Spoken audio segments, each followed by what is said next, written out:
What's up guys, my name is Aaron. Today I'm going to be reviewing True to Self. This is the second studio album by Bryson Tiller, a Louisville singer-songwriter. I liked his album Trap Soul. I thought it was a good album. He's going for that kind of Drake Party Next Door vibe where it's really minimalistic and really moody and stuff like that. And it really has a nice trap sound to these R&B beats. But I wasn't a huge fan of it. I kind of felt like it was just kind of generic compared to the stuff that a lot of people were doing, being a little bit more experimental and stuff. So I liked it, but I wasn't a huge fan of that, and it probably wasn't in my top 10 of that year. This album is definitely more of the same, but it's more of the same in a less engaging way, and I think I like this less than the first one. The beats again have that kind of uniformly minimal trap R&B sound to it, Trap Soul did, but it doesn't really stick out to me as much as the songs on that project did, Sorry Not Sorry and things like that. In fact, at times it sounds like an hour-long continuous song, which I'm not sure if he was trying to go for, but it just really makes it feels more monotonous and really more tedious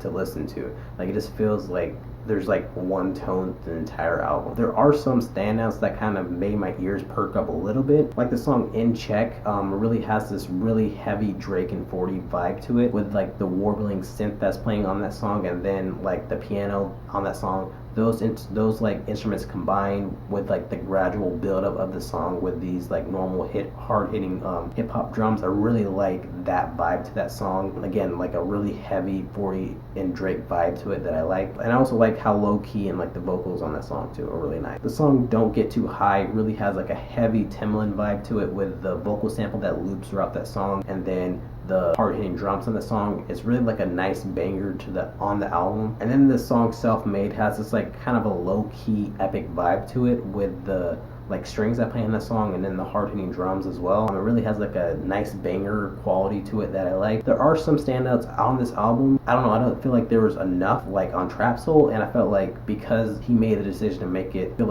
a long song, it really didn't resonate with me as much. And then his vocals, he's he's a good singer. He's definitely probably in the upper tier of these singers that are coming out right now. To me, he doesn't really stand out because he kind of does the same thing with his voice. He doesn't really change up the way that he's singing or anything like that. He's just kind of doing his thing, and that combined with the tediousness of the beats and stuff, it just makes it a little bit more monotonous as an album to me. People like Party Next Door and Future might not have as good of a voice as him, but I feel those guys really kind of go for it more experimentally with the way that they sing and stuff, and the melodic choices that they make with the songs. It really makes it a more interesting and engaging listen to me, and it makes their songs feel more unique and stuff. This one really feels like one long project.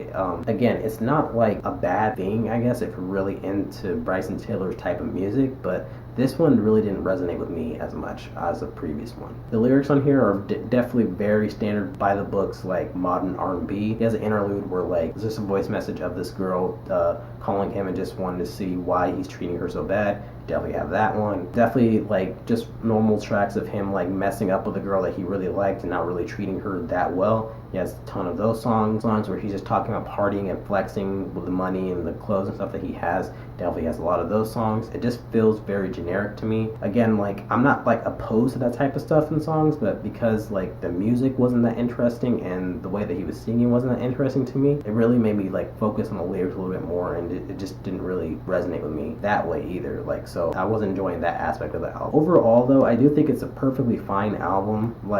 The singing is fine on it, beats are fine, the lyrics are fine, but I feel it wasn't that interestingly done. There was really just one tone, it felt with this album. There are some standouts on it that kind of killed the monotony a little bit. The majority of this album really feels kind of generic to me, especially with the continuous song vibe to it that just makes it feel like one song, and then combined with that is kind of a longer project. I think Trap Soul was 40 minutes and this one's about an hour long. It really makes you feel that time length to me, and not in a good way. So overall, I'm gonna give this a 6 out of 10. I think this is an album that I think people will enjoy if you're really into this type of music. I really feel you have to kind of do a little bit more to make me interested in this moody R&B trap music. I just didn't enjoy it as much as I probably would have liked to. So yeah, those are my thoughts on True to Self. What did you guys think? Did you like it? Did you hate it? Let me know in the comments what you thought, and thanks for watching. Thanks guys.